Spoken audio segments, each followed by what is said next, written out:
اہم خبر کا رخ کرتے ہیں۔ لاکھ مذمت اور کوششوں کے باوجود غزہ پر اسرائیل کے حملے لگاتار تیز ہوتے جا رہے ہیں۔ بتا دیں کہ پچھلے 24 گھنٹے میں غزہ میں 200 فلسطینیوں کی جان گئی ہے۔ غزہ میں اب تک 25,000 سے بھی زیادہ لوگوں کی اسرائیلی حملے میں موت ہو چکی ہے۔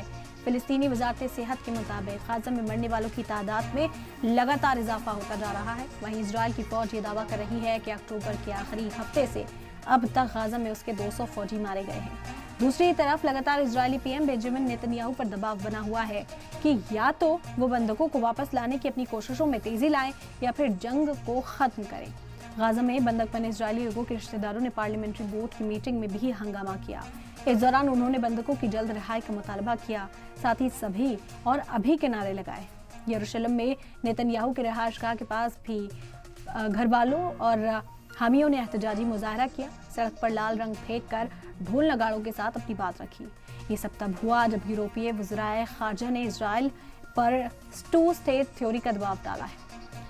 برسلز کی ایک میٹنگ میں یورپین یونین نے فلسطینی اسٹیٹ کے قیام پر نیتن یاہو کے انکار کی مذمت کی۔ اس بیچ امریکہ اور برطانیہ نے حماس پر نئی پابندیاں بھی عائد کی ہیں۔ ساتھ ہی امریکہ نے عراقی ایئر لائن فلائی بغداد پر بھی پابندیوں کا اعلان کیا ہے۔ امریکہ کا دعویٰ ہے کہ ایئر لائنز نے ایران کی آرمی ونگ کی مدد فراہم کی۔